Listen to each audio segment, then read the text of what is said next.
डोंबिवली के आजदे गांव में कावेरी नाले को लेकर केडीएमसी की नगर अभियंता अनीता परदेशी ने बड़ा बयान दिया है। उन्होंने जानकारी दी कि एमआईडीसी द्वारा नाले में मलबा भरा गया था ताकि निर्माण कार्य के लिए मशीन उतारी जा सके। इस पर केडीएमसी ने एमआईडीसी को स्पष्ट निर्देश जारी किए हैं। फिलहाल नाले से मलबा हटाने का काम जारी है। नाही, 3 दिवसापूर्वी मी ई-वार्डच्या नाले जेव्हा व्हिजिट करत होती तेव्हा हा आजदे गावचा नाला म्हणजे त्याला कावेरी नाला म्हणतो आपण, तो एमआयडीसीचा नाला आहे। त्याची साफसफाई केडीएमसी मार्फतच केली जाते, पण एमआयडीसीने बरेचसे त्यांचे जे नाले आहेत ते बांधायचं काम हाती घेतलेलं आहे।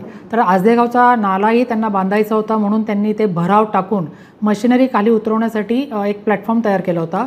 परवा मी त्यांचे कार्यकारी अभियंता आव्हाड साहेबांशी बोलले, ताबडतोब त्यांना तो भराव काढून टाकण्याच्या सूचना देण्यात आलेल्या आहेत। परत एकदा त्यांना पत्रही लिहिलेलं आहे।